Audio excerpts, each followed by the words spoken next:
कैसे हैं आप लोग। तो आज की वीडियो में डिस्कस करने वाले हैं different sizes of the sheets, क्योंकि कई सारी तरह की ड्राइंग शीट्स होती हैं, साइजेस आते हैं, उनके क्वेश्चन बन जाते हैं। जेई नाटा दोनों भी क्वेश्चन आ चुका है और इसके डिफरेंट वेरिएशंस के क्वेश्चन आपको देखने को मिल सकते हैं इनकमिंग एग्जामिनेशन।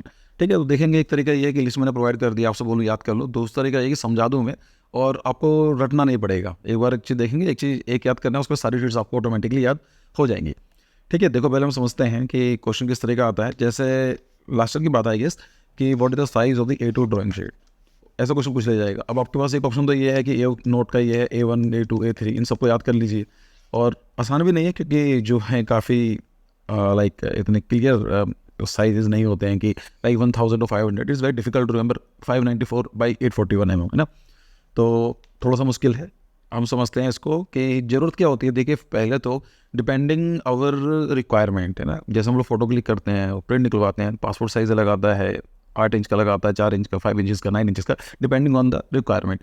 ऐसे ही आर्ट ड्राइंग आती हैं जो डिपेंड करती है कि आपकी रिक्वायरमेंट क्या है। अगर आप कोई बड़े स्केल पर ड्राइंग बना रहे हैं तो you need a very big scale size. अगर आप थोड़ा छोटे में काम कर रहे हैं या फिर आपको इंटीरियर्स की डिटेलिंग दे रहे हैं तो वहाँ पर आपको A2 या फिर A3 में काम चल जाएगा आपका। तो डिपेंड करता है। हम एग्जाम में नॉर्मली जो यूज़ करते हैं आर्किटेक्चर कॉलेजेस, हम लोग A1 शीट यूज़ करते हैं। A नोट कभी बहुत ही कम चांसेस होते हैं जो करना होता है, तो A2 या फिर A1 में काफ़ी सारा काम हो जाता है। ठीक, तो देखिए स्टैंडर्ड्स तो बहुत सारे तरह के हैं। जैसे फॉर एग्जांपल ANSI है, जिसका अमेरिकन नेशनल स्टैंडर्ड इंस्टीट्यूट है, लेकिन हमारे एग्जाम परस्पेक्टिव इतना जरूरी नहीं है। हमारे लिए ISO है, that is international organisation for standardisation.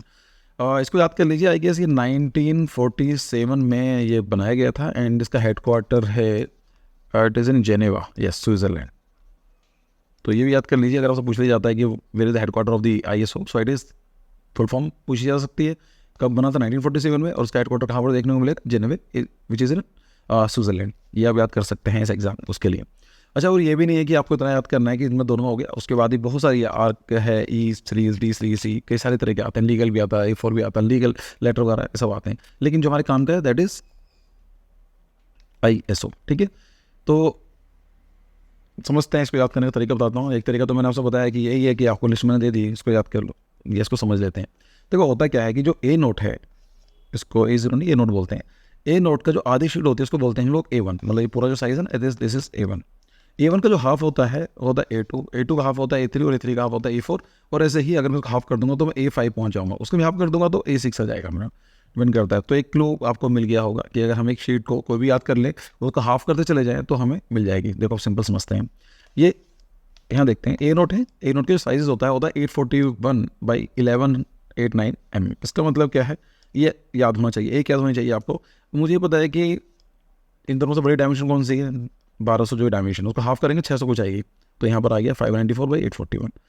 अगर तो A नोट के अंदर मेरी 2 A1 शीट बनेंगी, है ना। यहाँ पर देखो, ऐसे ही अगर हम A1 की बात करते हैं तो A1 का जो साइज़ है वो होता है 594/841। इनमें बड़ी कौन सी डायमेंशन है? 841। इसका हाफ कितना करोगे? 420 समथिंग आना चाहिए। तो यहाँ पर आप देखेंगे A2 का साइज हो जाएगा 420/594। अब अगर A2 का मुझे पता है A3 पे जाना है मुझे, तो इन दोनों डायमेंशन क्या है? This is 594। इसका हाफ करूंगा मैं 297/420 आ जाएगा। तो यहाँ पर एक्चुअली नोटिस करेंगे कि इसका हाफ हो रहा है। सो A1 के अंदर 2 A2 शीट होंगी, एक A2 शीट के अंदर 2 A3 शीट्स होंगी, है ना। क्लियर है। एग्ज़ाम में जो पूछा गया है, आई गेस का A3 साइज़ पूछा गया था, हाँ A2 साइज़ पूछा गया है यहाँ पर। तो मेरे लिए बहुत आसान है। अगर मुझे कोई A1 के बारे में पता होगा तो मैं कहीं भी जा सकता हूँ, A5 तक जा सकता हूँ, A6 तक जा सकता हूँ, A7 तक जा सकता हूँ, डिपेंडिंग, कोई वो नहीं है। लेकिन अगर हम उससे पूछेंगे सर कौन सा याद करना, आपको एक आनी चाहिए, एक डायमेंशन आपको पता होना चाहिए एक ड्राइंग के। मेरे हिसाब से आप A3 या फिर आप A2 याद कर सकते हैं। क्यों? आपने 20 का याद कर लिया। अगर आपको मान लीजिए A1 पे जाना है तो ठीक है, मुझे A2 का साइज़ पता है, तो मुझे पता है कि जो 420/594 है, 420 को डबल कर दूंगा तो 841 आ जाएगा। डबल मतलब थोड़ा, जब इंचेस में और एम में काम करते हैं थोड़ा बहुत वेरिएशन देखने को मिलता है ना उसमें, बाकी एट डबल होता है। अब एग्जाम में भी आपको ऐसे नहीं आएंगे कि 594/840 या 841 842 इतना पास पास नहीं होते हैं। दे विल गिव यू, एक क्वेश्चन दूंगा आपको मैं इसमें, तो सिंपल आता है, आपको क्लियर हो जाएगा। अगर मान लीजिए मुझे A2 का पता है और मुझे A4 पे जाना है तो वो सिंपल है, यहाँ से नीचे की तरफ जाकर यहाँ से कर सकता हूँ। तो आप बीच को याद कर लीजिए, या तो A3 याद कर लीजिए डायमेंशन, या फिर A2 याद कर लीजिए। कर जरूर लेना, क्योंकि दोनों ही एग्जाम में क्वेश्चन पूछे जा चुका है और इसका वेरिएशन देखने को मिल सकते हैं। A5 पूछ लेंगे, कितना याद रखोगे आप, है ना। और एक क्वेश्चन 4 नंबर का होता है, तो this is something which will help you in scoring good marks. एक क्वेश्चन मैं आप लोगों के लिए देके जा रहा हूँ, इसका आप सही जवाब को देंगे कमेंट सेक्शन में, और जो भी सही जवाब होगा उसको मैं पिन कर दूंगा या फिर हार्ट दे दूंगा, जिससे कि बाकी लोगों को पता चल सके। So question is what is the size of A3? Simple है, A3 का बताना है आपको, ऑप्शन दिए होंगे। ठीक है, चलो, so thank you for your time and see you in the next video.